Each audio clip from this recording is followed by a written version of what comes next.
ऋषिवर, एक प्रश्न है जो बार बार मन को कचोटता है। क्या उसका उत्तर मिल पाएगा? पूछिए राजमाता। ऋषिवर, एक संतान माता या पिता का पाप या पुण्य भोगती है, तो मुझसे ऐसा कौन सा पाप हो गया कि मेरे पुत्र और पुत्रवधू को वन की पीड़ाएं भोगनी पड़ी? माता, जिनके कर्म और जीवन चक्र अंतिम पड़ाव पर होते हैं, अर्थात जो अपना अंतिम जीवन जी रहे होते हैं, उन्हें अकारण भी कष्टों का भागी बनना पड़ता है और जीवन की यह अंतिम परीक्षा देनी पड़ती है। अर्थात मेरे पुत्रों के पुत्रों को भी ये असहनीय कष्ट भोगने पड़ेंगे। माते, संसार के हर प्राणी का भाग्य सूर्य देव की पुत्री माता छठी के हाथों लिखा जाता है। इसलिए नवजात शिशु की कुंडली 6 दिवस के बाद बनाई जाती है। आप तो साक्षात सूर्य देव के वंशज हैं, सूर्यवंशी हैं।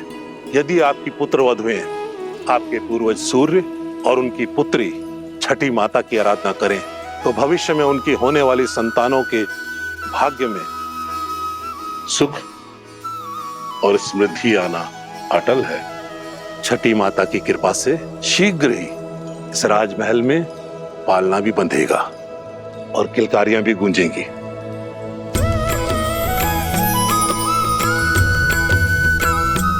महर्षिवर, हम सभी बहनें छठी माता की पूजा अवश्य करेंगे। ऋषिवर, इस मन में मैं संदेह लेके आई थी, उस मन में आस भरने के लिए बहुत बहुत धन्यवाद।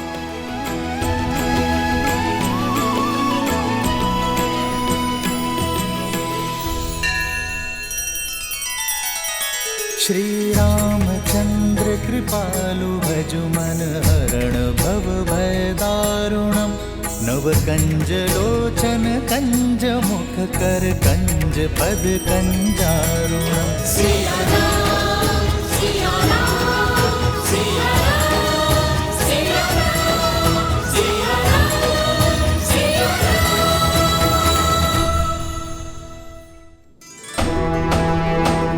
सुनो सुनो सुनो, 2 दिन के बाद हमारे श्री राम का राज्याभिषेक शुभ घड़ी में होने वाला है। सारी प्रजा को निमंत्रण है कि इस पावन अवसर पर उपस्थित रहें। सुनो सुनो सुनो। पूरा नगर पलके बिछाए आपका इंतजार कर रहा है। सभी के मुख पर आपका इनाम, आप ही के द्वारा स्थापित होने वाले सुराज्य की बात है। और महर्षि मुग्दल ने भी तो यही कहा कि इस समस्त राष्ट्र में सुराज्य आप ही स्थापित करेंगे। किंतु ये सुराज्य है क्या? माना कि वानर हूं, लेकिन किष्किंधा का राजा भी तो हूं। कल उठ के ये सारा भार अंगद को ही तो संभालना है मेरे बाद। जानना चाहता कि सुराज्य है क्या? अर्थ बताइए प्रभु। हाँ प्रभु, अर्थ बताइए।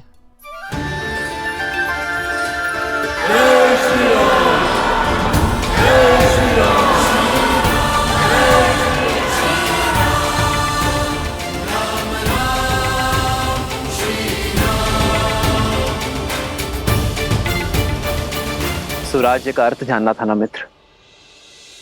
सुख, समृद्धि, रक्षण और न्याय, ये सुराज्य के लिए आवश्यक है।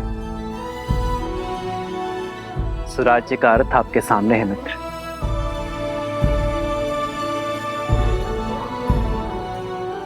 प्रजा के मुख पर जब खुशी हो, क्या वही स्वराज्य कहलाता है? जब राजा को देख प्रजा के मुख पर प्रसन्नता हो, वो सामान्य राज्य है। प्रजा के चेहरे पर जो स्मित है, वो एक सुखद बदलाव और समृद्ध भविष्य की अपेक्षा है। प्रजा को आशा होती है कि राजा उनके दुख सुनेगा, उनकी पीड़ा हरेगा। पर सुराज्य वो जब प्रजा को देख राजा के मुख पर प्रसन्नता हो, राजा को संतुष्टि कि वो अपनी प्रजा की अपेक्षाओं को पूर्ण कर पाया है। जब राजा को यह विश्वास हो कि वो अपनी प्रजा के जीवन में बदलाव लाने में सक्षम है, वो है सुराज्य। प्रजा को देख एक राजा तब मुस्कुराता है जब वो जानता है कि ना राजा के मन में कोई प्रश्न है, ना ग्लानि है, ना पीड़ा है, और ना ही उसके प्रजा के मन में। आज मेरी प्रजा के मुख पर स्मित है। मैं अपनी प्रजा की अपेक्षाओं को पूर्ण कर सुराज्य को अवध में लाना चाहता हूं मित्र। और जब यह क्षण आएगा तब मेरे मुख पर स्मित होगा। आओ मित्र।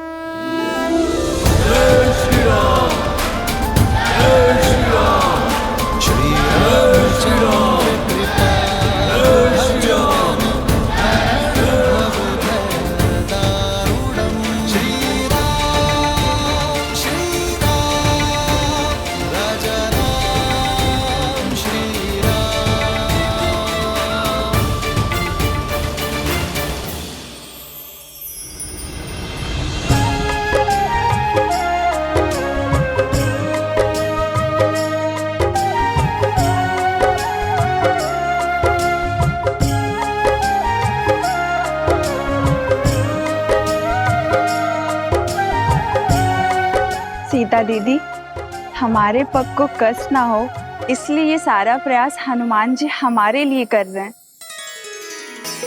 किंतु हमें ये सब भा नहीं रहा। हनुमान केवल हमारे लिए नहीं कर रहा है श्रुतकीर्ति, हमारे पीछे हमारी प्रजा की स्त्रियां भी हैं। उन्हें कष्ट ना हो ये उसका उद्देश्य है।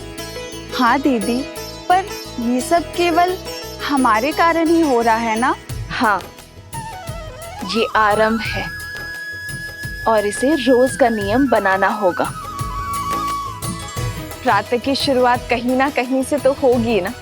स्वच्छता केवल धूल कंकड़ का निवारण नहीं करती, एक स्वस्थ जीवन की नींव भी रखती है। जब राज्य के लोग स्वस्थ होंगे तो हमारा राज्य भी स्वस्थ होगा।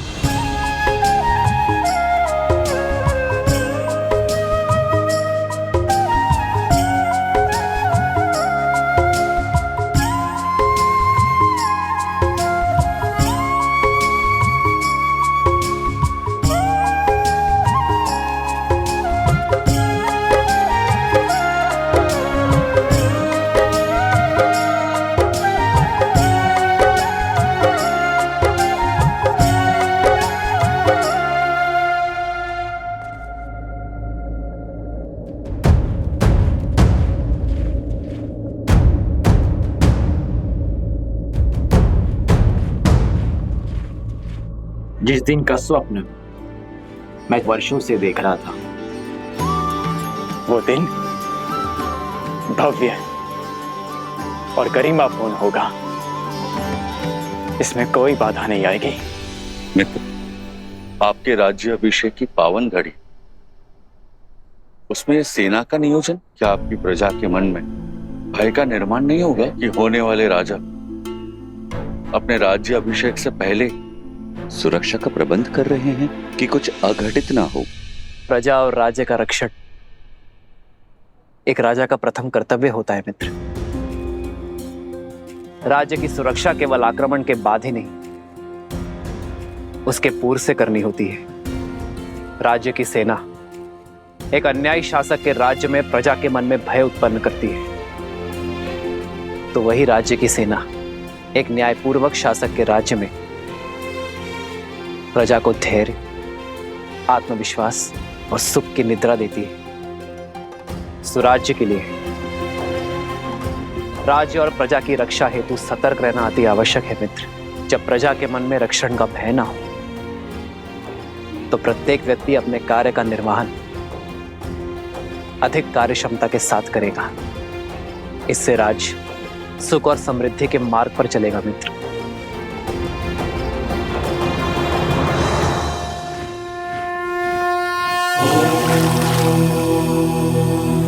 शांति शांति शांति।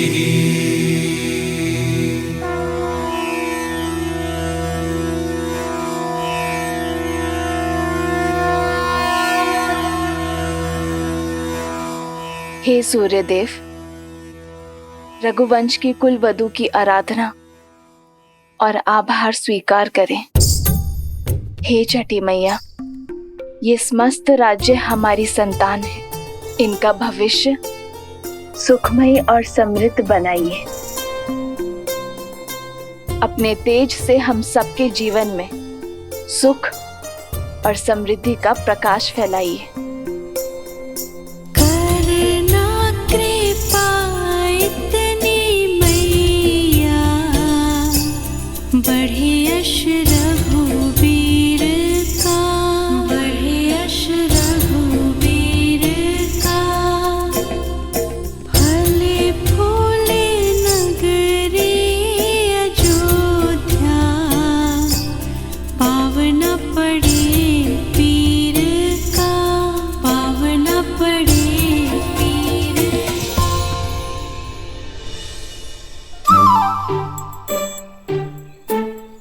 कौन है ये उद्दंडी? कहां छुपे हो? बाहर निकलो।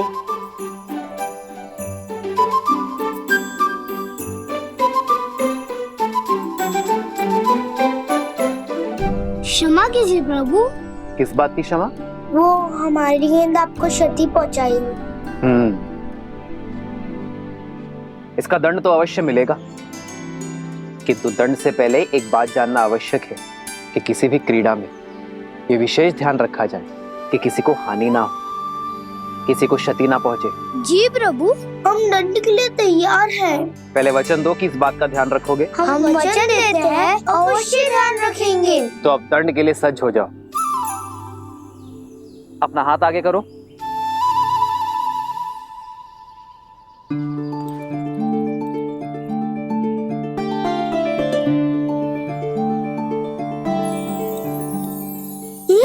हमारे लिए?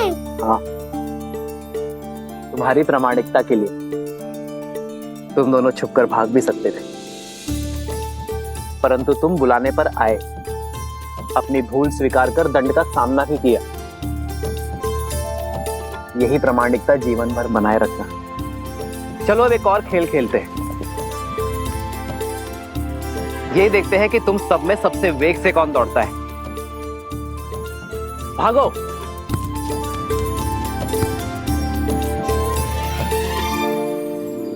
मित्र, राजा का धर्म तो सेवा है।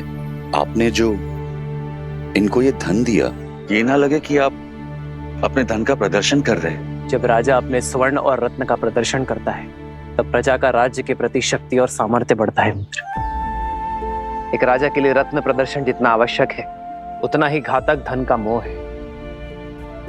जब राजा अपनी संपत्ति को लेकर निर्मोही होगा, तभी वो राज्य को सुराज्य की ओर ले जा पाएगा।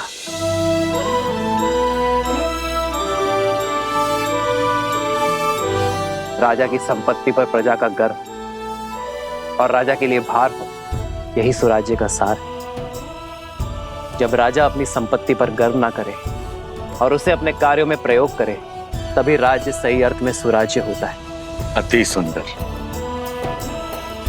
आपके विचारों ने हमारे विवेक को झंझोड़ दिया है।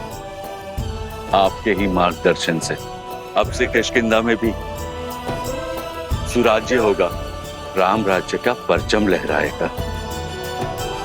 जय श्री राम।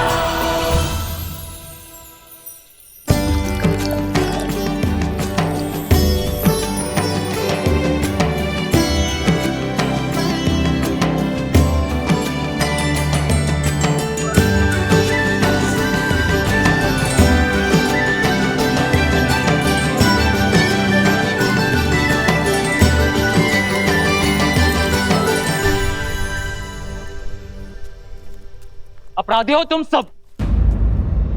कैसा अपराध? क्या अपराध किया है हमने? अद्भुत। पहले चोरी, ऊपर से सीना चोरी। पहले हमारे जीविका के साधन की चोरी की इन ब्राह्मणों ने, और अब तुम वैध हो।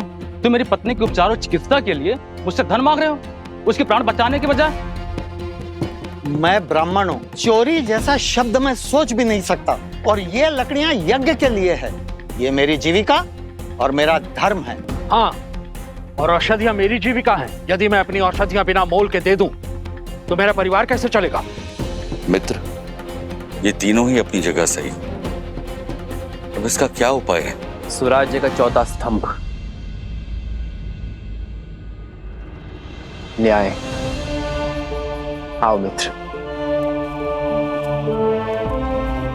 प्रभु, प्रणाम प्रभु। क्या हुआ? ये कोलाहल क्यों है अयोध्या में? कोई बात नहीं रघुनंदन, हम तो बस ऐसे। प्रजा का राजा से समस्या छुपाना राजा की हार और राज्य के पतन का सूचक है। निसंकोच कहिए। प्रभु, पूरे दिन सूर्य के ताप में जलकर गिरी हुई लकड़ियां एकत्रित की थी, परंतु बीच में हमारी कुल्हाड़ी टूट गई। हमने लकड़ियां सूखने के लिए छोड़ दी थी, सोचा इन्हें बेचकर पुनः अपना कार्य प्रारंभ करेंगे, किंतु इन ब्राह्मणों ने हमारी लकड़ियों का उपयोग यज्ञ में कर लिया। प्रभु, प्रभु, शास्त्रों के अनुसार स्वयं गिरी हुई लकड़ियों का उपयोग केवल यज्ञ में ही किया जाता है। अब आप ही बताइए, शास्त्र नीति का पालन करके हमने क्या अपराध किया है, पाप किया है? यहाँ किष्किंधा के राजा मेरे मित्र वानर राज सुग्रीव उपस्थित है। क्यों ना वो इस समस्या का हल बताए।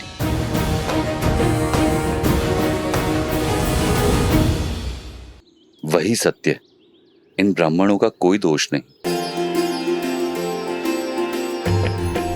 ना आप असत्य कह रहे हैं, ना आपने कोई अपराध किया है, ना हमारे वैद्यराज का कहना गलत है। प्रभु, अगर कोई गलत नहीं है तो ये कलेश क्यों? इसका समाधान क्या है प्रभु?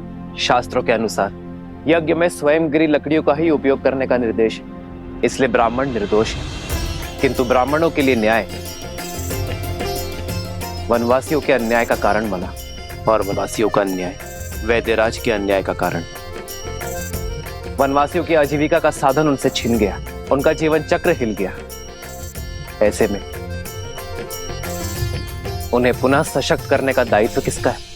भूल समझ में आ गई प्रभु, यह समाज का कार्य है। यज्ञ के उपयोग में मिलने वाली सुविधा का मूल्य देना हमारा धर्म है, और इसीलिए वनवासियों को नई कुल्हाड़ियां हम देंगे। अपना कर्तव्य हम निभाएंगे।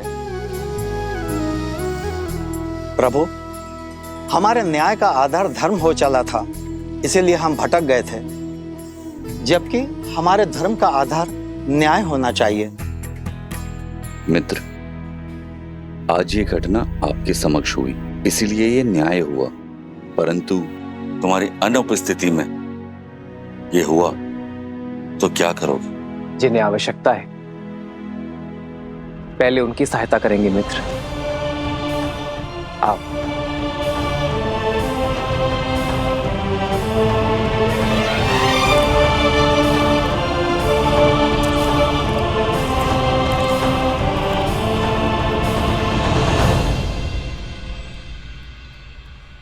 प्रभु। प्रणाम वैद्य जी, क्या मैं आपकी कुछ सहायता कर सकता हूँ?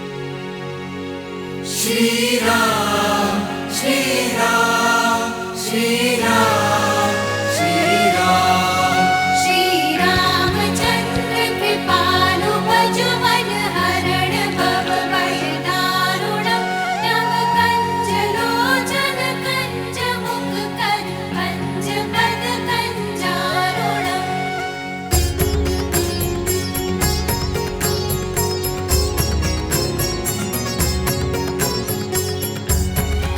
मृत्यु अवश्य ही परमात्मा के हाथ में है, किंतु जब किसी की मृत्यु को अंतिम क्षण तक टालने के लिए पूरा परिवार, अपितु पूरा समाज जुट जाए, तब बनता है सच्चा और आदर्श राज्य। जब किसी के दुख के क्षण में ना कोई ऊंच नीच, ना कोई जात पात का विचार आए, वो कहलाता है स्वराज्य। जब राजा अपनी प्रजा के लिए उससे अधिक कर जाए, जिसमें वो सक्षम है, तब बनता है स्वराज्य।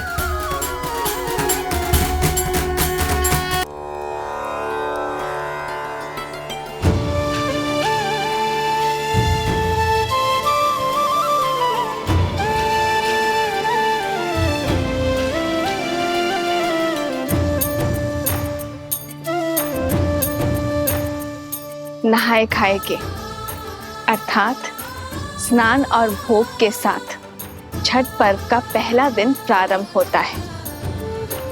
इस भोग को खाने के बाद हमें 36 घंटों का व्रत रखना होगा, अर्थात परसों भोर। ये व्रत शांति के लिए है। जहाँ शांति हो वहाँ सुख और समृद्धि अपने आप आ जाती है। ये राज्य मेरा परिवार है और इसकी शांति की कामना करती हूँ मैं छठी माँ।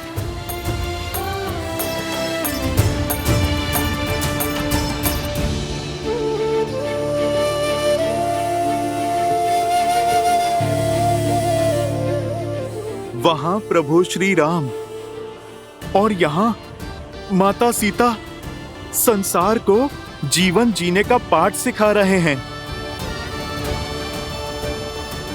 इतने से समय में इतना कुछ सीखकर मैं तो धन्य हो गया।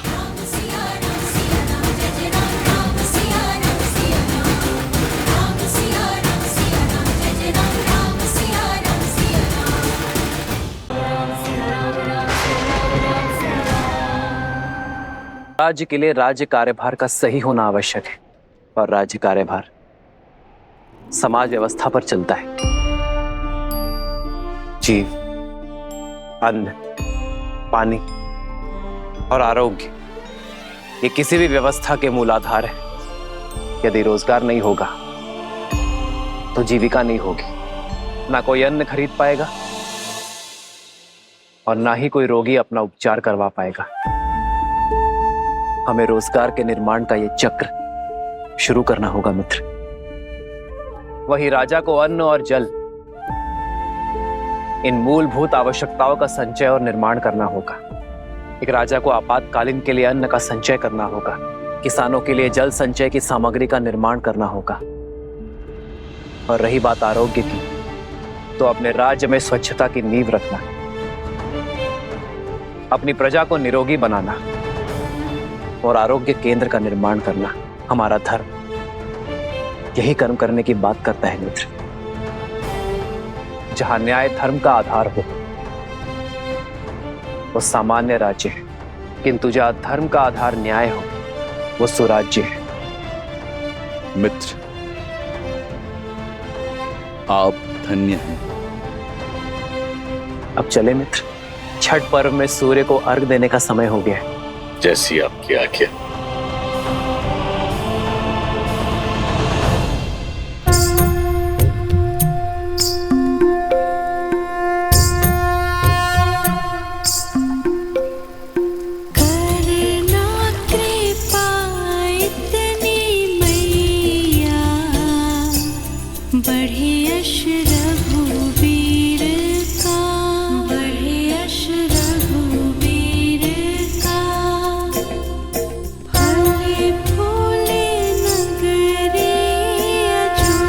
मेरे श्री राम सदा सदा के लिए अयोध्या के होने जा रहे हैं।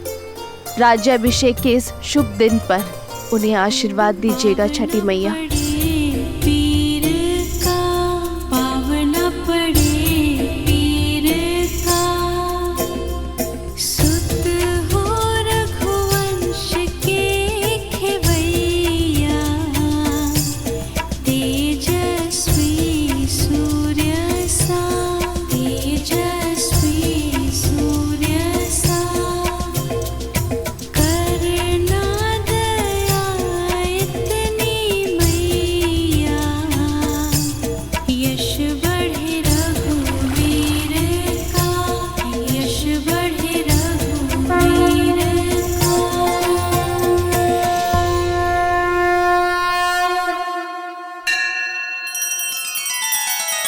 श्री रामचंद्र कृपालु भजु मन हरण भव भय दारुणम नव कंज लोचन कंज मुख कर कंज पद कंजारुणम।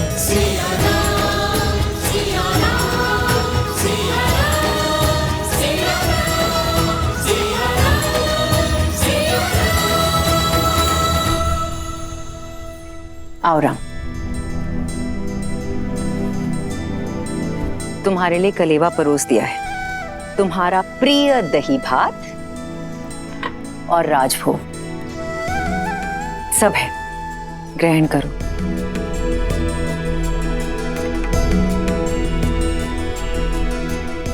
माँ, सीता का है, भोर की पूजा समाप्त नहीं हुई। रघुकुल की चारों पुत्र वधु भोर से ही तट पे हैं। महर्षि मुद्गल के कहे अनुसार छठी मैया की पूजा कर रही हैं।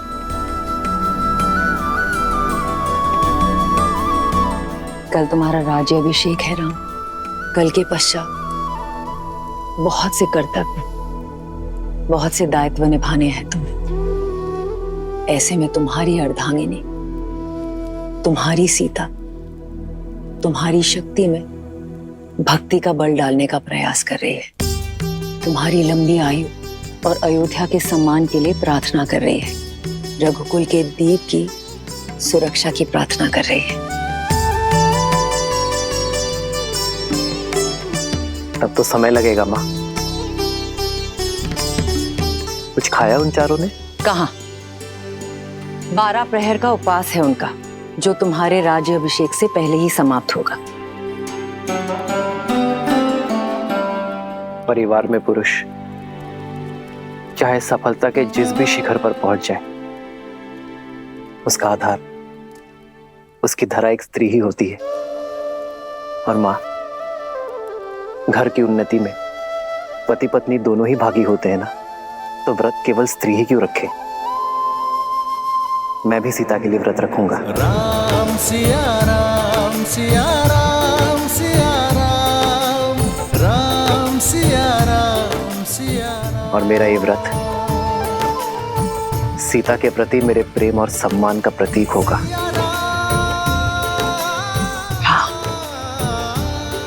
मेरा राम जितना प्यारा पुत्र है, उतना ही उत्तरदायी पति भी है। राम सिया राम सिया राम सिया राम, राम सिया राम सिया राम।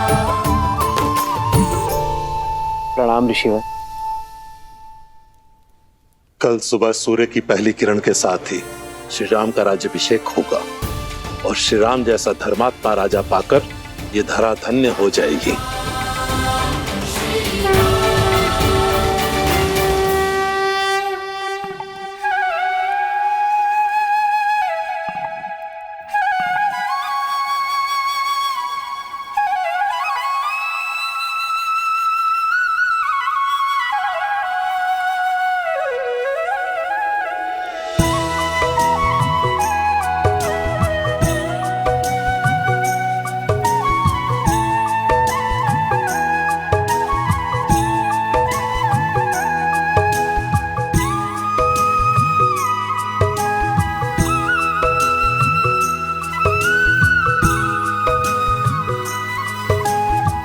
हमारे कारण इन्हें भी प्रातः उठकर आना पड़ा।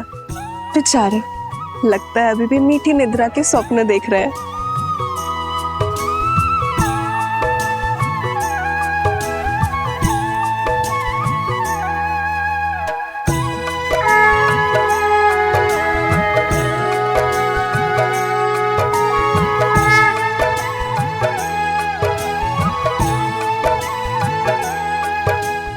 तो छठी माँ की पूजा हम अपने बच्चों के लिए रखते हैं, ताकि उनका जीवन सरल हो और कोई परेशानी ना हो।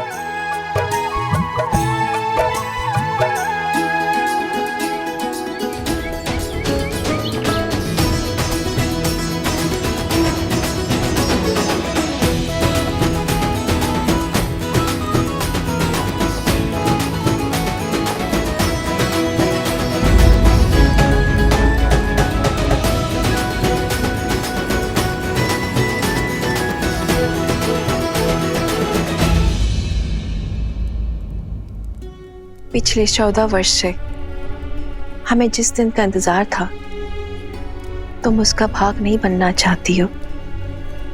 हमारा राम राजा बनने वाला है।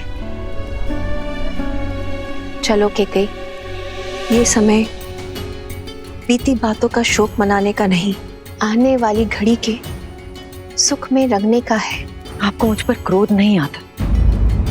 इस समय भी आप मुझे अपना दोषी नहीं मानती? कैकेयी दीदी, वनवास में जाने से पूर्व स्वयं राम ने तुम्हें क्षमा कर दिया था और हमने भी आपको क्षमा कर दिया था।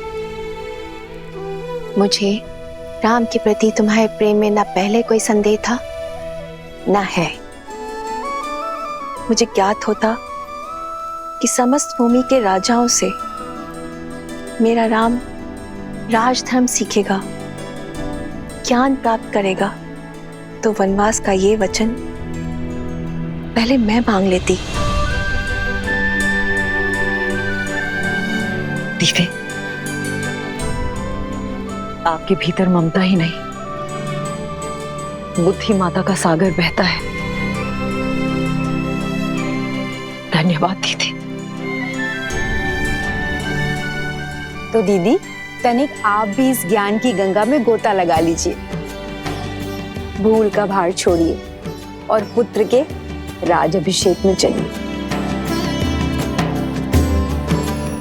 सियावर रामचंद्र की, सियावर रामचंद्र की, सियावर रामचंद्र की, सियावर रामचंद्र की।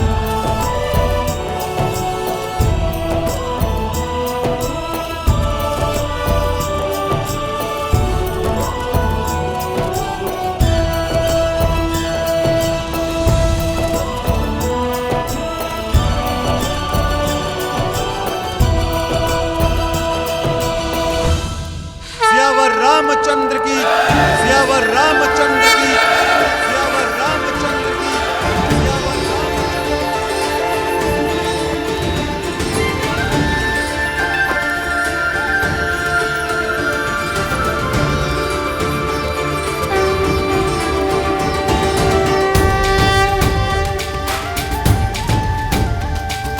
श्री रामचंद्र कृपालु भजु मन हरण भव भय दारुणम्। श्री रामचंद्र कृपालु भजु मन हरण भव भय दारुणम्। नव कंज लोचन कंज मुख कर कंज पद कंजारुणम्। और हम राजगुरु वशिष्ठ के आने तक अयोध्या को तनिक और प्रतीक्षा करनी होगी। तब तक आप माताओं का आशीर्वाद ले लीजिए। आइए। अमित छवि नव नीला नीरज सुंदरम। पटपीत मानहु दड़ित रुचि सुचि नौमि जनक सुतावरम। श्री राम श्री राम राम राम श्री राम श्री राम श्री राम राजा राम श्री राम।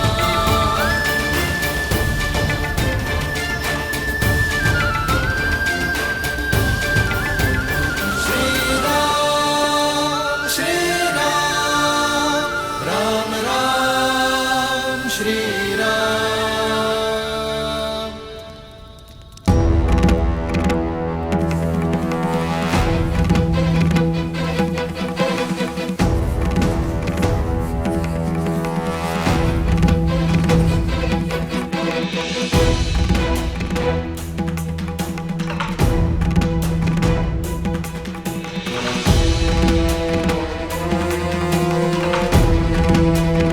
महर्षि पराशर, नक्षत्रों से उलझने के लिए अभी बहुत समय है। राज्याभिषेक में आपकी प्रतीक्षा हो रही है ऋषिवर।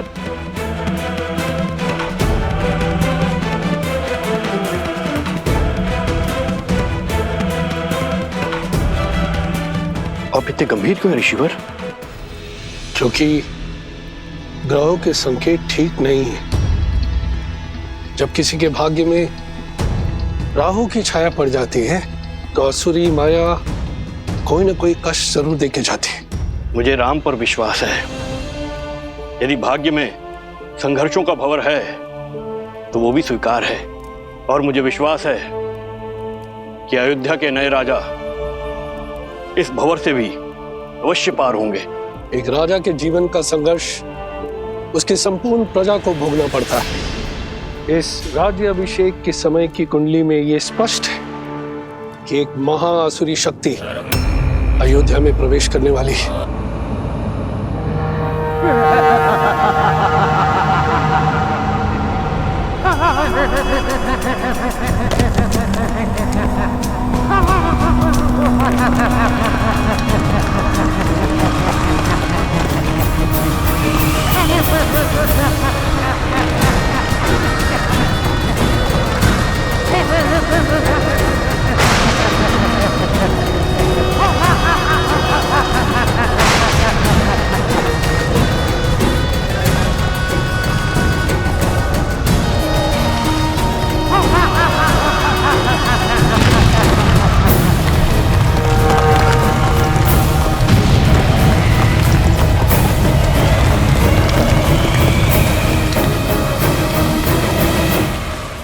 देवता सदा अयोध्या के आगे ढाल बनकर खड़े होते आए हैं ऋषिवर। यदि कोई आसुरी शक्ति राम राज्य में प्रवेश करने की चेष्टा भी करेगी तो उसका सामना धर्म की शक्ति से होगा। आप आइए और राम को आशीर्वाद दीजिए। शुभ घड़ी में कुछ ही समय शेष है। आशा करता हूं कि इस बार भी आपके विश्वास की जय हो।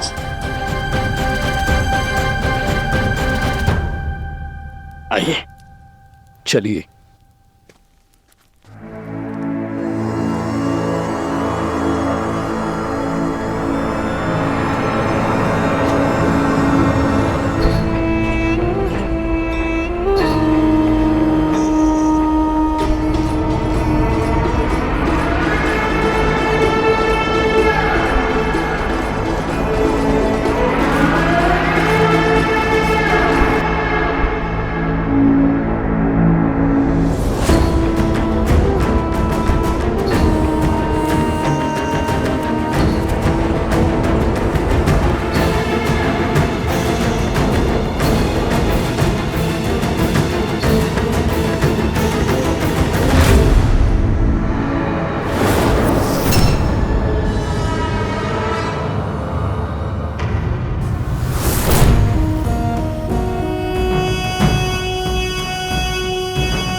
अरे शीघ्र चलो, आज अभिषेक का समय हो गया है।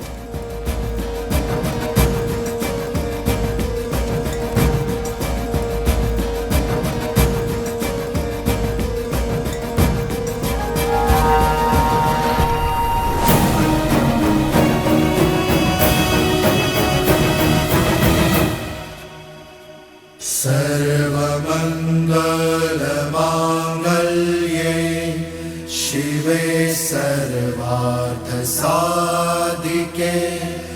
शरण्ये त्र्यंबके गौरी नारायणे नमोस्तुते। माता, जीवन के पग पग पर आपने महादेव का साथ दिया है। आशीर्वाद दे कि वैसे ही मैं भी सदा अपने श्री राम का साथ दे सकूं। सुख दुख की हर घड़ी में मैं राजा राम की पत्नी के रूप में सभी दायित्व निभा सकूं। नमस्तस्यै नमो नमः।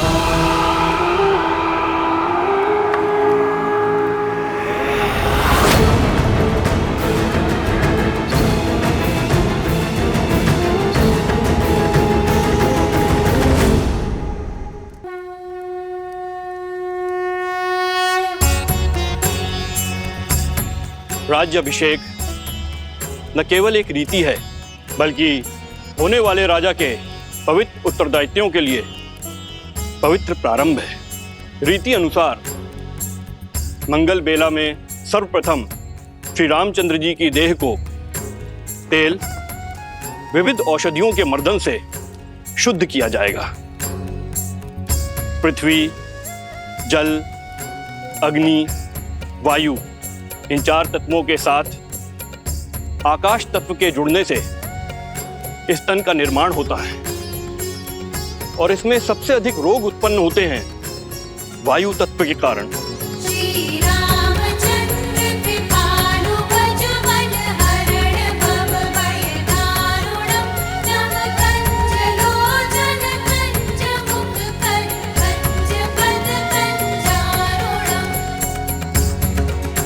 वायु न केवल चलने या कार्य करने की शक्ति है, बल्कि मन में उत्पन्न होने वाले विचारों की अभिव्यक्ति भी है। मन के मैल के कारण ही समस्त संसार में पाप, अपराध और दुराचार होते हैं। अतः मंत्रों से मन को बांधकर एवं तेल के मर्दन से वायु तत्व को शांत किया जाता है। पश्चात यह मन स्वच्छ हो जाता है, और जिस राजा का मन स्वच्छ हो वह धैर्य और सहनशीलता का पर्याय होता है।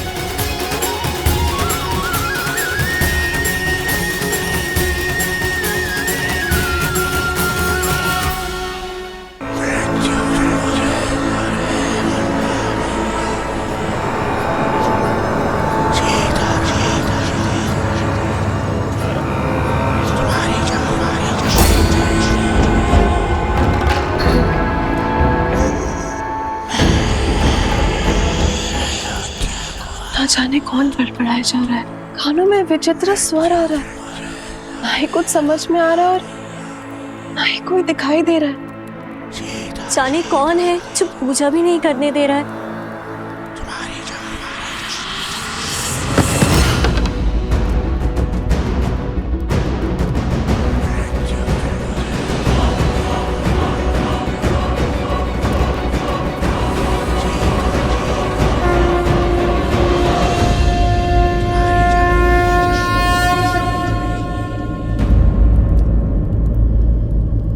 क्या हुआ उर्मिला, इतनी विचलित क्यों हो तुम? दीदी आपको ये ध्वनि नहीं सुनाई दे रही?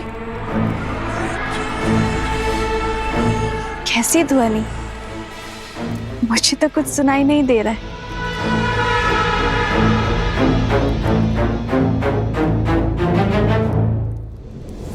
क्या ऐसे मेरी शक्ति, मेरी उपस्थिति का आभास तक नहीं है? क्या कोई हो सकता है इस संसार में जो सहस्त्रमुख रावण की शक्तियों से प्रभावित ही न हो?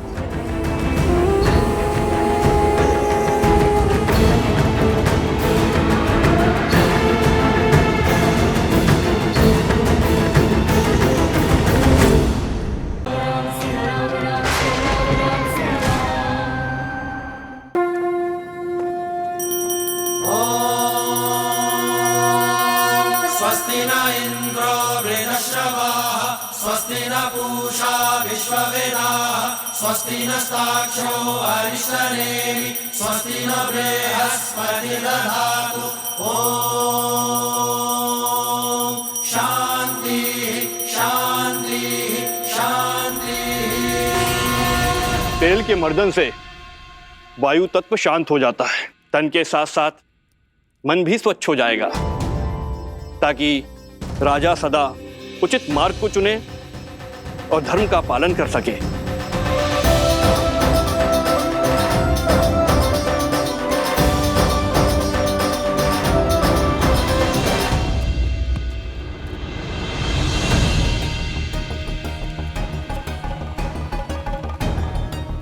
ये क्या हनुमान, आपका पग स्थिर क्यों नहीं? भैया, आप मुझसे पूछ रहे हैं? कारण तो आप ही हैं। मैंने क्या किया? भैया, आप तो भूल ही गए। जब मैं लक्ष्मण भैया के लिए संजीवनी बूटी का पर्वत उठाकर ले जा रहा था, आप ही का तो बाण लगा था मुझे। बस ऊपर आकाश से धरती पर धन से गिरा। भरत भैया, बड़ी विकट मोच आई थी मुझे इस पैर पे। परंतु उसके पश्चात तो आपने अपने बल और बुद्धि की पराकाष्ठा पार कर दी थी। पूरा का पूरा युद्ध लड़ा है आपने। उद्देश्य की पुकार में पीड़ा की चिंता कहाँ स्मरण रहती है लक्ष्मण भैया? आपके पग को भी तेल मर्दन करवाना पड़ेगा हनुमान। भरत भैया, आपका विचार तो बहुत अच्छा है। मेरी भी यही इच्छा थी। उचित है। मैं आपको वेधशाला भिजवा देता हूँ। भरत भैया, उसकी आवश्यकता क्या है? इतना तेल प्रभु को छूकर व्यर्थ जा रहा है। यही उपयोग में मैं ले लेता हूँ। तेल का तेल, उस पे प्रभु के स्पर्श का मेल, स्वर्ण पे सुहागा।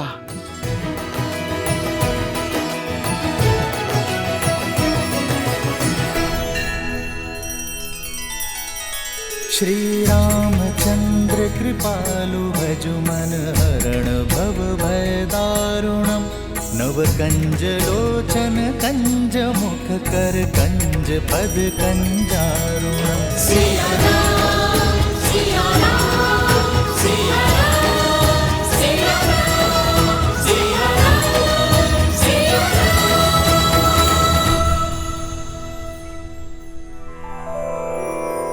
श्री गुरु चरण सरोज रज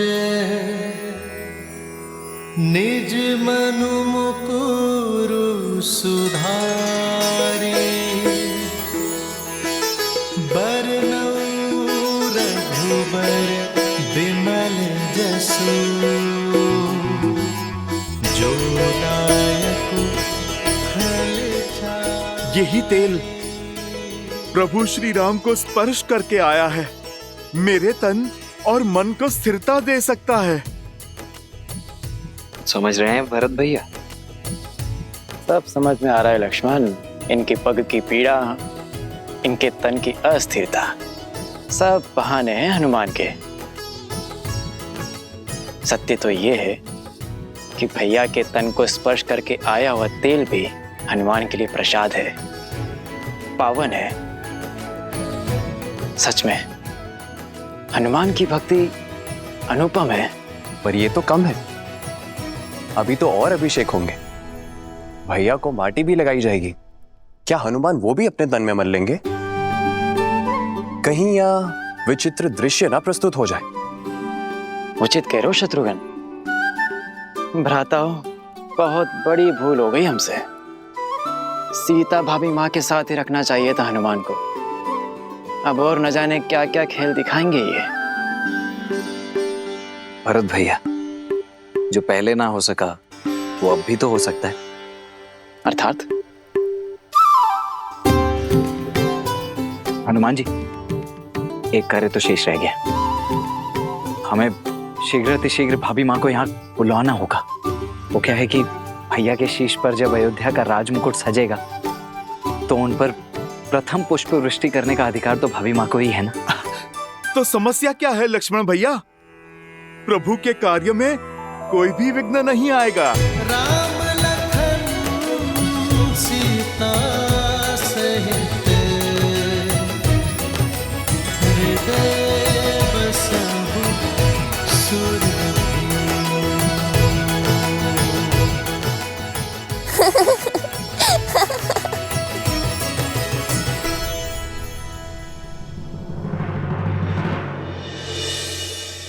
क्या हुआ देवी? इस शुभ अवसर पर महर्षि पराशर के गंभीर मुखमुद्रा का कारण सोच रही हूँ। कदाचित उन्होंने नक्षत्रों और नियति की चाल को पढ़ लिया है। स्त्री के सम्मान का प्रश्न है महादेव। मुझे सीता को दिव्य सिंदूर रूपी अस्त्र जाकर देना ही होगा। माता, दिव्यता का सिंदूर से क्या संबंध? सिंदूर न केवल माथे पे लगा लाल रंग है और न ही किसी स्त्री के विवाहिता होने का प्रतीक। स्त्री अपने मांग में सिंदूर के साथ विवाहित जीवन के सुख, समृद्धि और स्वास्थ्य के रंगों को भी भरती है। सिंदूर एक ऐसी ढाल है जो सभी प्रकार की नकारात्मक ऊर्जाओं से पति और पत्नी के संबंधों की रक्षा करता है, भीतर और बाहर के सभी द्वंद्वों का अंत करता है। जिस प्रकार श्री राम को युद्ध के समय भिन्न भिन्न प्रकार के शस्त्रों और अस्त्रों से सुसज्जित किया गया था, अब समय आ गया है देवी सीता को भी वैसे ही सज्ज करने का, क्योंकि शीघ्र ही एक और असुरी शक्ति चुनौती देने वाली है। और इस बार युद्ध केवल श्री राम को ही नहीं, देवी सीता को भी लड़ना होगा। आप जाइए देवी, समय अत्यंत कम है।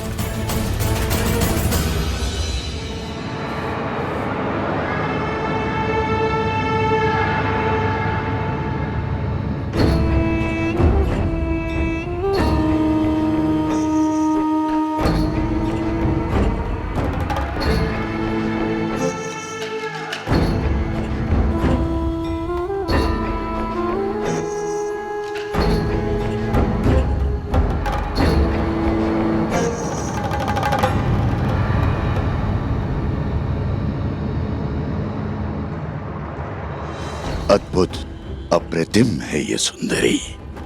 इन पर मोहित होकर क्या पाप कर लिया मेरे भाई रावण ने। प्रणाम ऋषिवर। सुखी रहो।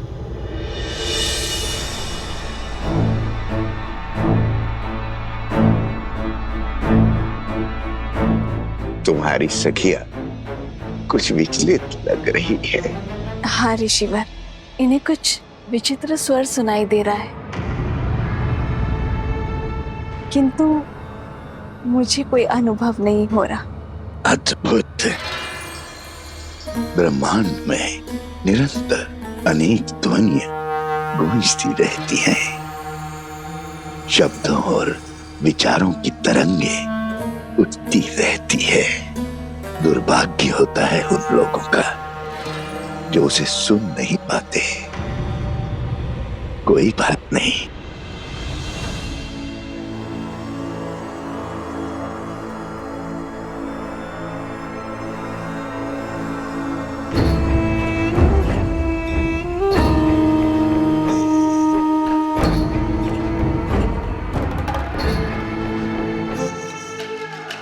मेरे हाथों से प्रसाद खा लो, सब सुना ही देगा।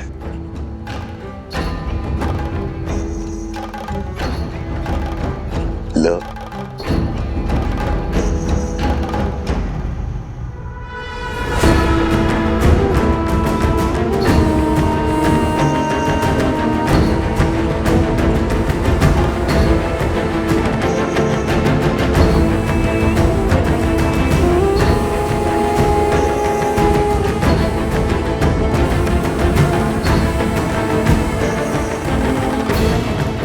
प्रसाद लेकर उसे ग्रहण न करना उसका अपमान होता है देवी।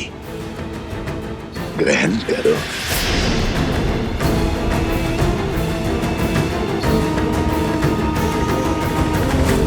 क्या हुआ, कोई संदेह? संदेह नहीं, समर्पण है ऋषिवर। श्री राम के राज्याभिषेक के लिए मैंने व्रत रखा है। आज राज्याभिषेक के बाद ही मैं छठी पूजन का व्रत खोलूंगी। क्षमा कीजिएगा ऋषिवर, किंतु मैं ये प्रसाद अभी ग्रहण नहीं कर पाऊंगी। प्रणाम। कल्याण हो।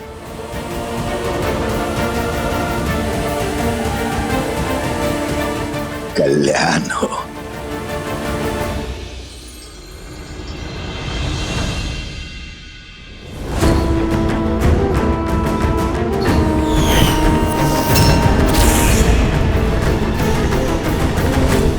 तेल अभिषेक संपन्न हुआ, अब मृदाभिषेक आरंभ हो।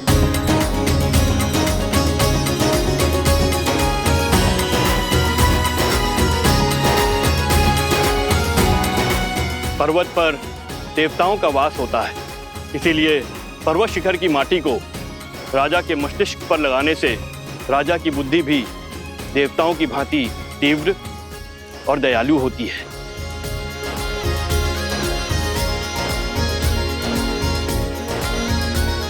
राजमहल के आंगन की माटी में शौर्य की गाथाएं, वीरों का रक्त घुला होता है और इस माटी को हृदय से लगाने से भावी राजा का मन दृढ़ होता है। जिसके मस्तिष्क में दृढ़ता हो और हृदय में दया हो, वही राजा प्रजा की सेवा कर सकता है, उसे संतान की भांति पाल सकता है। जय श्री राम, जय श्री राम, जय श्री राम, जय। अच्छा हुआ लक्ष्मण, हनुमान को सीता भाभी माँ को लेने भेज दिया, अन्यथा हनुमान तो यहाँ माटी स्नान कर रहे होते अभी।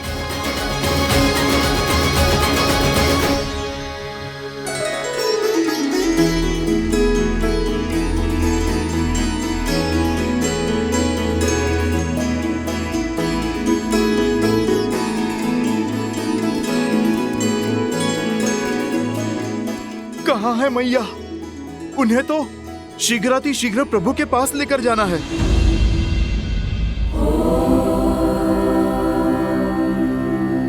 जगत पूजे जगत वंदे सर्वशक्ति स्वरूपिणी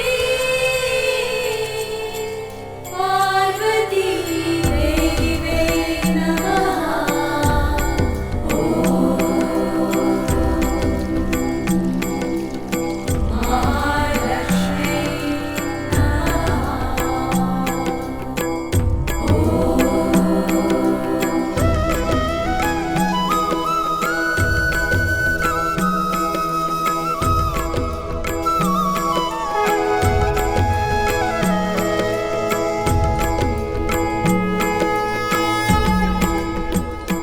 सुनिए,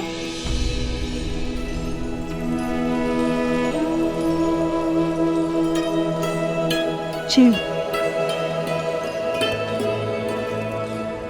ये आपके लिए है देवी।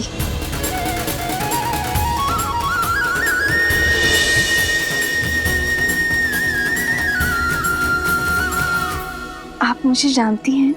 जिन देवी सीता ने स्त्री की पवित्रता और साहस को नई परिभाषा दी, उन देवी सीता को कौन नहीं जानेगा। ये पवित्र सिंदूर है। श्री राम के राज्य अभिषेक होने के साथ अयोध्या का सोया हुआ सौभाग्य भी जागने वाला है। श्री राम के कंधों पर बड़ा भार आने को है, किंतु पत्नी के समर्थन के बिना पति के कर्म और धर्म की यात्रा अधूरी है। ये सिंदूर आपको सबल करेगा, अपने पति का संबल बनने के लिए भी और आने वाले कष्टों का सामना करने के लिए भी। धन्यवाद। पर आप गौरी माँ से आशीष मांगा था ना, तो समझो ये उन्होंने भेजा है।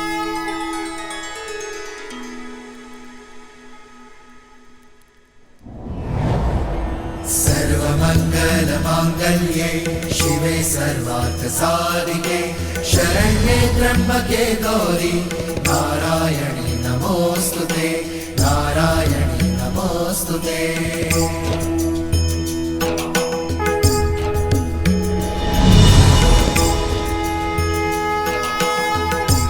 ये क्या माता, दान देने के दिन में आप दान ले रही हैं?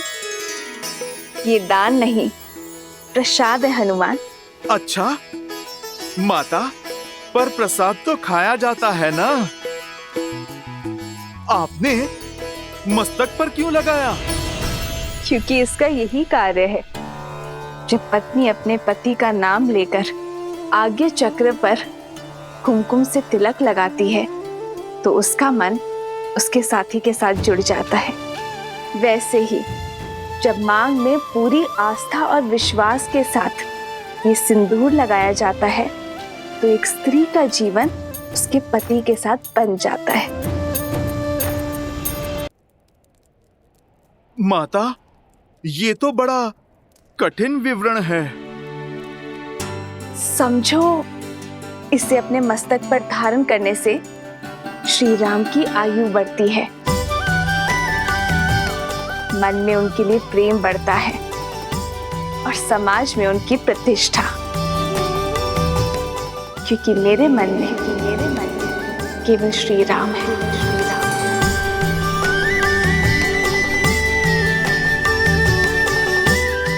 माता, आप मन मस्तक की बात करती हैं। इस भक्त के तो रोम रोम में प्रभु राम के लिए प्रार्थना उठती है माते।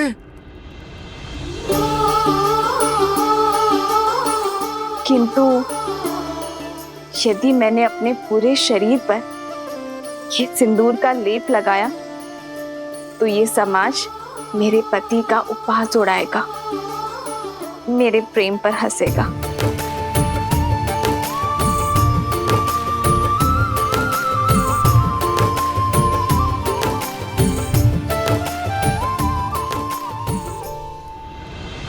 पंचगव्य अर्थात गौ माता से प्राप्त 5 उत्पाद दुग्ध, दही, घी, गौमूत्र और गौमेह, इन पांचों के स्नान से संपूर्ण देह शुद्ध हो जाती है और पृथ्वी तत्व भी शांत हो जाता है, क्योंकि गौ माता ही पृथ्वी का अन्य रूप है।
रामचंद्र की, सियावर रामचंद्र की, सियावर रामचंद्र की, सियावर रामचंद्र की।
राज्य अभिषेक लगभग संपन्न होने वाला है, पर मेरा हनुमान नहीं दिखाई दे रहा। कहाँ है हनुमान?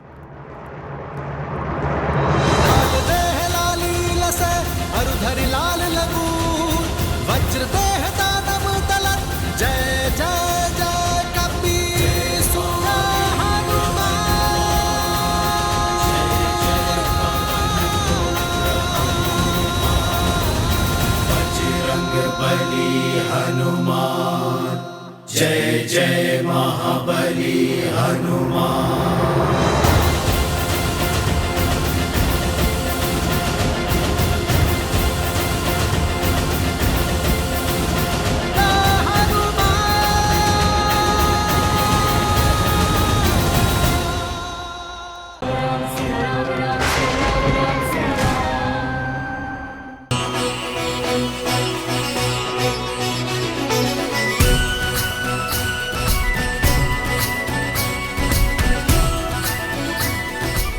सियावर रामचंद्र की, सियावर रामचंद्र की, सियावर रामचंद्र की, सियावर रामचंद्र की।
राज्य अभिषेक लगभग संपन्न होने वाला है, पर मेरा हनुमान नहीं दिखाई दे रहा। कहाँ है हनुमान?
इसे अपने मस्तक पर धारण करने से श्री राम की आयु बढ़ती है, मन में उनके लिए प्रेम बढ़ता है और समाज में उनकी प्रतिष्ठा।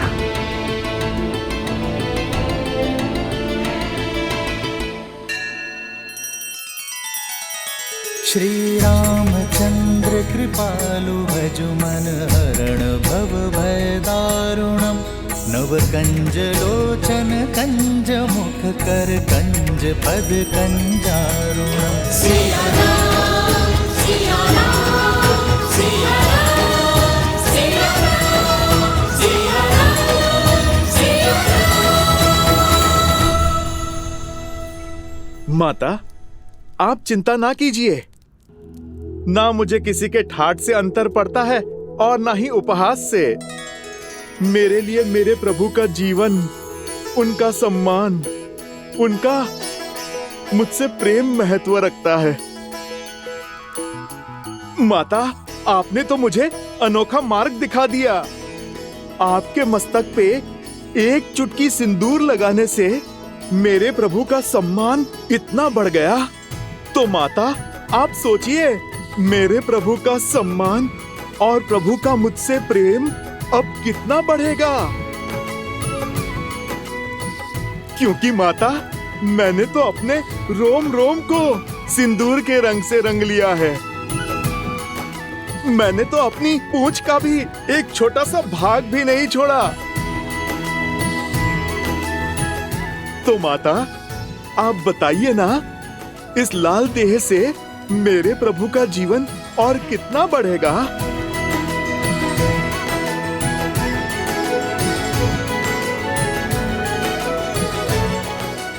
तुम्हारा प्रेम, तुम्हारी श्रद्धा, समर्पण अनंत है, अमर है हनुमान।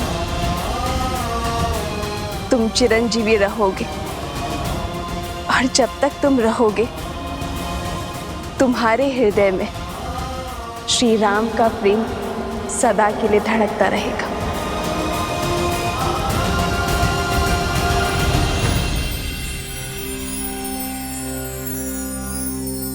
श्री गुरु चरण सरोज रज निज मनु मुकुरु सुधारी बरनौ रघुबर बिमल जसु जो दायकु फल चारी।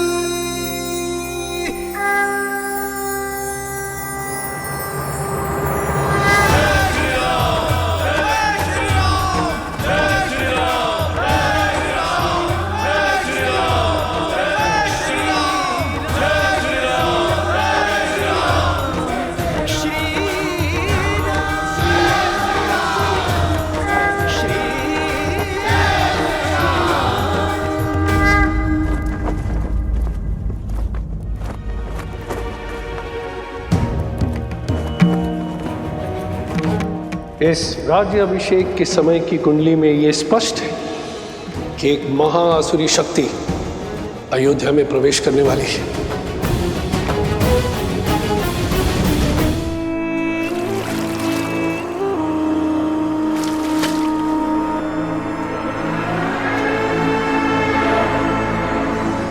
राम, न तुम जीते हो और ना ही ये युद्ध समाप्त हुआ है। युद्ध तो अब पूरी तरह आरंभ हुआ है। मैं तन पर वार नहीं करूंगा राम, मैं मन में घुसकर वार करूंगा। बोलो, कैसे करोगे मेरा संहार? रावण की नाभि का अमृत सूख गया, किंतु प्रजा के मन के विचारों का मैं कभी नहीं सूखता। उसका सामना कैसे करोगे? कैसे करोगे अयोध्या की प्रजा का सामना राम?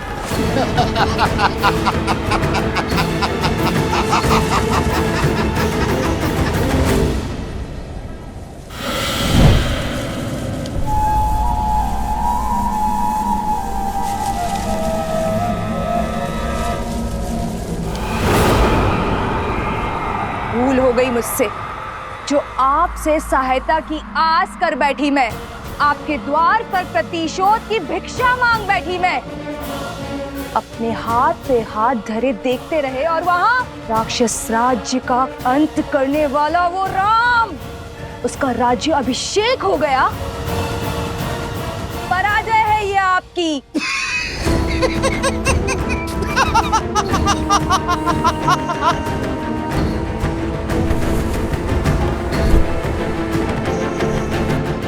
मैं जितना अधिक पराजित होता हूं, मेरा विजय पर उतना ही विश्वास दृढ़ होता जाता है। जानती हो असुर सदा पराजित क्यों होते रहते हैं? क्योंकि उन्हें अपनी शक्ति का तो बोध है, किंतु शत्रु की दुर्बलता का बोध नहीं है। राम का राज्याभिषेक उसकी दुर्बलता होगी।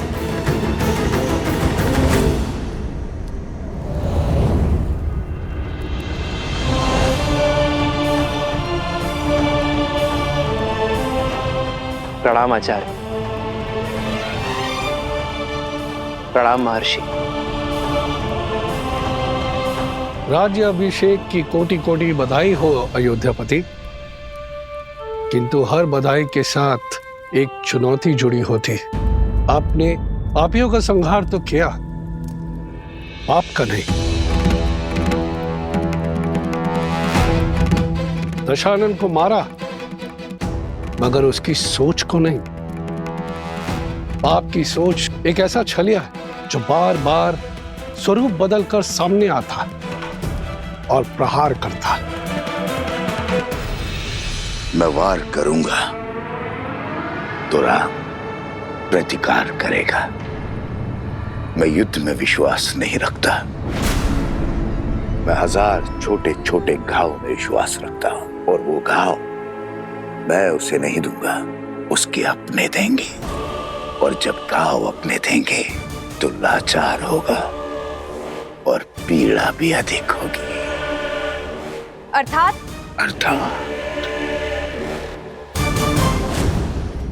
जब शत्रु वार करता है तो व्यक्ति दिल मिलाकर उसका प्रतिकार करता है, किंतु जब संतान वार करती है तो व्यक्ति घुट-घुट कर मरता है। अयोध्या की प्रजा को संतान मानता है ना राम। अब यही प्रजा उस पर वार करेगी। जिसने रावण से लंका का युद्ध जीत लिया वो अयोध्या की प्रजा से युद्ध नहीं कर पाएगा। अब उस पर उसकी प्रजा से प्रहार करवाऊंगा। अयोध्या के भीतर एक युद्ध होगा जिसे अयोध्या हार जाएगी। अयोध्या की प्रजा के मन में इतना विष घोल दूंगा जिसे राम तो क्या महादेव भी नहीं काट पाएंगे। रावण महान शिव भक्त था, ज्ञान का सागर था, किंतु वो राक्षस सुमाली की राक्षसी वृत्तियों से जन्मा था। राक्षस सुमाली के अन्य पुत्र भी हैं श्री राम, जिनमें न रावण सा तप है और ना ही ज्ञान है, तो केवल कुटिलता।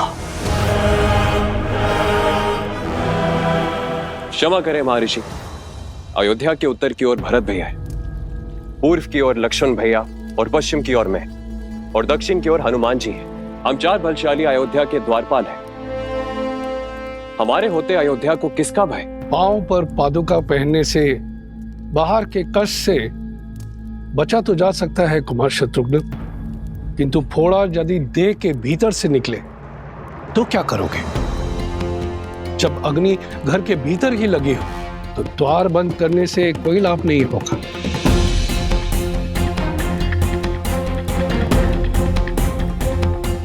रावण के पापों का अंत तो हुआ है, लेकिन उसकी सोच का नहीं। जो विपदा आने वाली है उसके अस्त्र तलवार या भाले नहीं, असत्य, लोकवाद, झूठी निंदा, ये सब उसके अस्त्र है।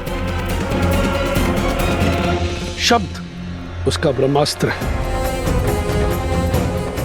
संसार का नियम है, अगर कोई भी असत्य बार बार कहा जाए, किसी की झूठी निंदा बार बार हो, तो वो सत्य लगने लगता है। और यह मनुष्य के स्वभाव की प्रवृत्ति है कि सत्य सामने होते हुए भी वो असत्य की ओर आकर्षित हो जाता है। हर मनुष्य के भीतर छिपी बैठी है असंतोष की अग्नि, इस अस्त्र को विस्फोटक बना देती। जब तक उन्हें मेरी योजना का आभास होगा तब तक मैं उनका स्वर्ग रूपी संसार भस्म कर चुका हूंगा। मुझे आपकी रणनीति पर बिल्कुल भी विश्वास नहीं है। रावण भैया की शक्ति और साहस का 100वां अंश भी नहीं। अपने शत्रु से 2-2 हाथ करने की स्थान पर जुआरियों की भांति कुचक्र रचना से अंत नहीं होगा उस राम का। शांत प्रिय बहन, शांत। मैं जानता हूं कि तुम्हें मेरी शक्तियों पर संदेह है, इसलिए तुमने अपनी सहायता के लिए किसी और को भी बुलवाया। कौन है वो? हाँ, मैंने सहायता के लिए निस्थल के राजा भस्कर्ण और उनके पुत्र संहादमन को बुलाया है।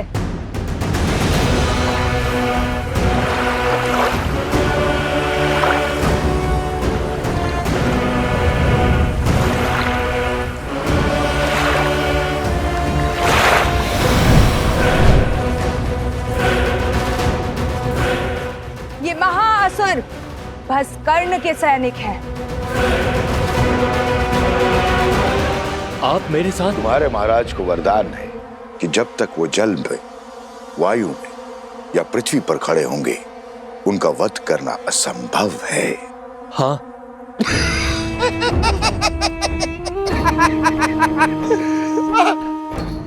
जाओ करो युद्ध।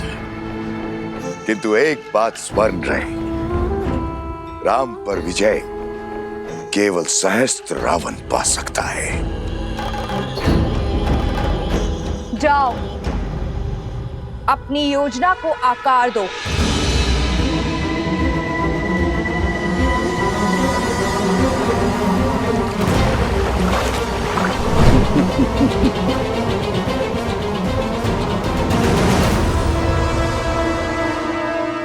शूर्पणखा, सच है क्या और भ्रम क्या है, यह प्रश्न सदा से अमर खड़ा है। सहस्त्र मुखों की सहस्त्र बातें, इनसे भला कौन लड़ा है? आप यही गाते रहो और मैं अपना कर्तव्य निभाती हूं।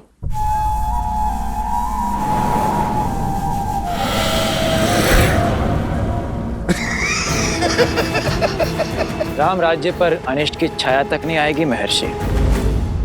ऐसी परिस्थिति आएगी ही नहीं कि कभी असंतोष अपने पैर पसारे। असंतोष ईर्ष्या से जन्म लेता है राजकुमार, परिस्थिति से नहीं। संदेह नहीं है कि श्री राम राज्य को संतुष्ट रखने का प्रयास करेंगे, किंतु राष्ट्र के कोने कोने में सबको सुख और लाभ पहुंचाने में समय लगेगा, और झूठी निंदा, असत्य और संदेह के बीच फैलाने में नहीं। संदेह मन के किसी कोने में छिपकर घास के तिनकों की भांति तनिक सी निंदा से पोषित होकर बढ़ता रहता है, और हमारी अनुमति के बिना हमारी मति भ्रष्ट करता रहता है, और यही सहस्त्र रावण की शक्ति है।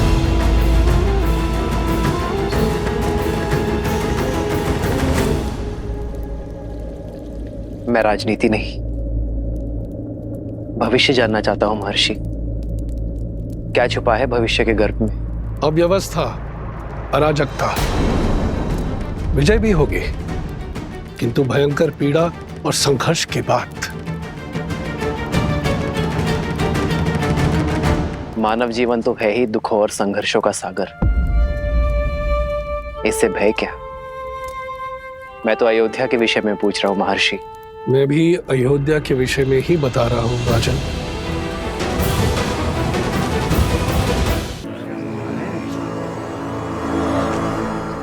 भैया सुना है, श्री राम ने सागर पर सेतु बनाया था, असंभव को संभव कर दिखाया था।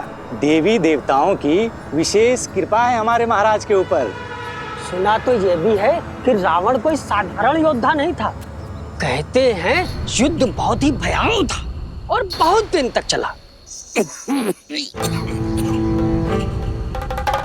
जंगल में मोर नाचा, किसने देखा?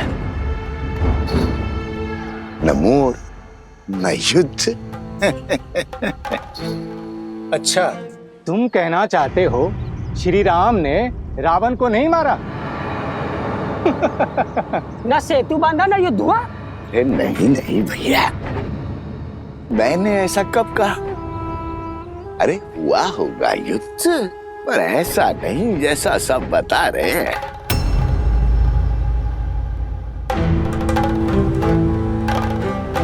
सागर तो पर्वत निगल लेते हैं, और उस पर यदि रावण इतना बलशाली था, 10 लोगों का स्वामी था, तो क्या वो सागर पर पुल बांधने देता?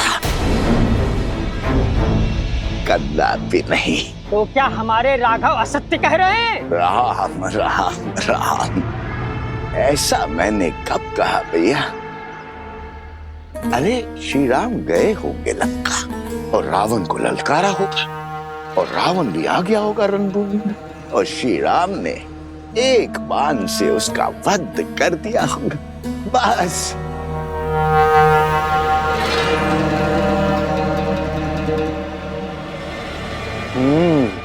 हो सकता है ये सब कथा वानरों ने बनाई हो। ऐसे ही बात का पतंगड़ बना दिया होगा। सत्य वचन भैया, सत्य वचन। ये कहानी अवश्य वानरों ने बड़ी बनाई है।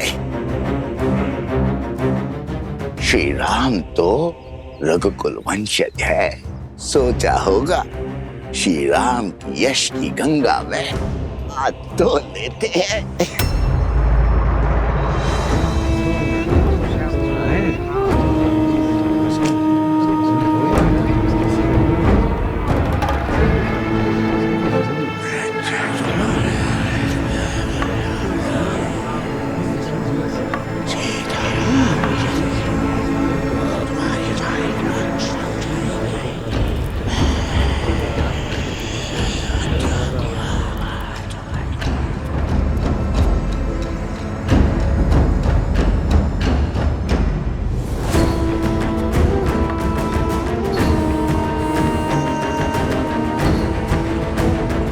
उपहास निंदा में बदलेगा और निंदा संदेह में। इस प्रकार सबके मन में संदेह रूपी सहस्त्र रावण बस जाएगा और संदेह से फैलेगा असंतोष। अब राम को मारने के लिए किसी शस्त्र की आवश्यकता नहीं।